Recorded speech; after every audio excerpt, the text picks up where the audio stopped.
covering the entire Piedmont Triad and everywhere you are.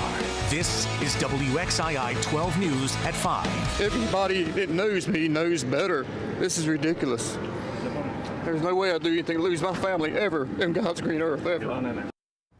Robert Dixon sentenced right now on WXII 12 News at 5. A lot to tell you on this Thursday evening, including the latest on the Reverend Billy Graham's hospitalization and details on a jet mishap on a Kansas runway. But first, convicted murderer Robert Dixon now knows his fate, and tonight he is talking only to WXII 12 News. A jury spent 3 days debating whether he should spend the rest of his life in prison or be put to death. David Janot brings us the outcome of the trial and an interview with the victim's family in this WXII 12 News exclusive.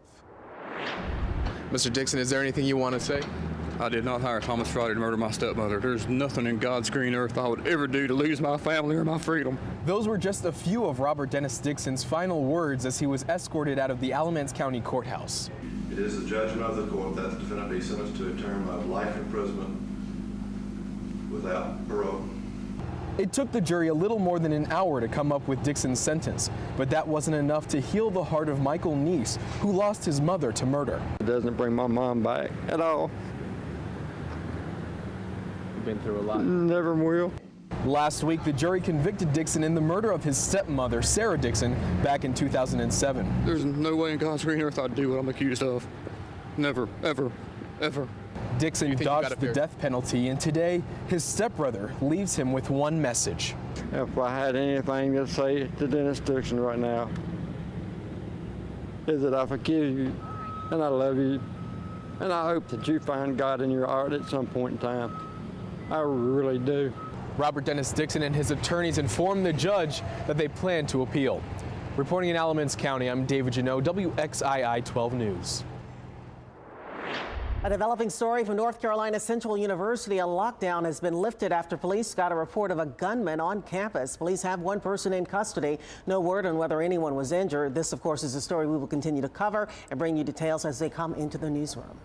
A big story in Raleigh. State Senator Pete Brunstetter is saying goodbye to politics. The Republican is stepping down from the North Carolina Senate to become general counsel for Novant Health.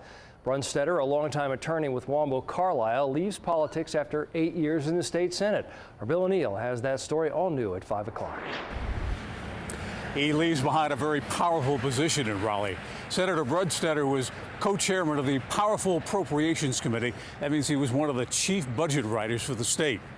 He was also a close ally of Senate Leader Phil Berger, and his retirement, which becomes effective December the 15th, means that Forsyth County loses a key player in state politics.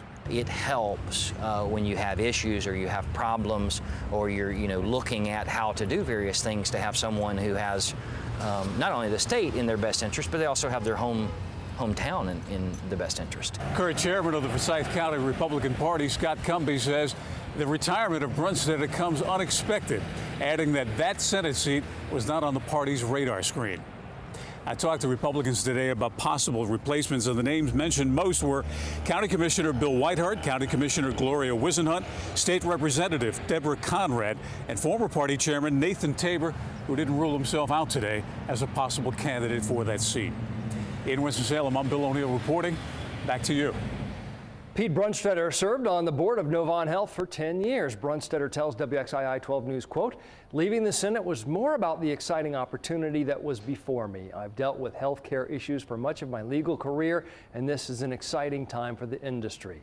Senate President Pro Tem Phil Berger released this statement saying, "Brunstetter is a close friend and trusted advisor, and I know I speak for my colleagues and his constituents in thanking him for many years of service. We wish him well in his future endeavors," end quote.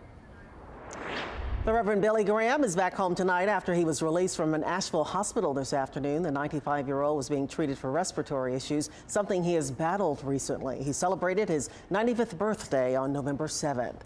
Meanwhile, an effort is underway through his son Franklin Graham to give Christmas joy to children all around the world, especially the hard-hit Philippines, with a shoebox filled with lots of love. Margaret Johnson is live at the Chick-fil-A on Peace Haven in Winston-Salem to explain. Margot? Well, good evening to you. We are live inside the Chick-fil-A on Peace Haven, and this is where Operation Christmas Child is hoping that you'll help them help the children in the Philippines. And they want you to bring your shoe boxes here filled with goodies, and they are trying to collect as many as 500,000 across the nation. You know, how do you tell a child at Christmas there's going to be no Santa Claus this year because of the typhoon? Many of those children lost everything, their homes, you know, parents, neighbors and friends, and this is going to give them a little bit of joy. And I am here now with Diane Pledger, and tell me exactly what you guys are trying to do with this. Well, what we do is we just have a simple concept of packing a simple shoebox, and we ask people to fill it with hygiene items, small school supplies, small toys. It's just a way to show needy children that somebody loves them, and especially when there's we've been doing this for 20 years, but when there is a natural disaster, we try to emphasize that country, and as in a couple years ago we did Haiti. This year we are emphasizing the Philippines because of the typhoon that just came through. Awesome. So we are at the Chick-fil-A on Peace Haven until 8 o'clock this evening. So put your things in any kind of shoebox and just bring them on down. Last year, I'm told that they collected about 400 shoeboxes here. So we're trying to reach that goal or surpass it if we can. Back to you guys in the studio.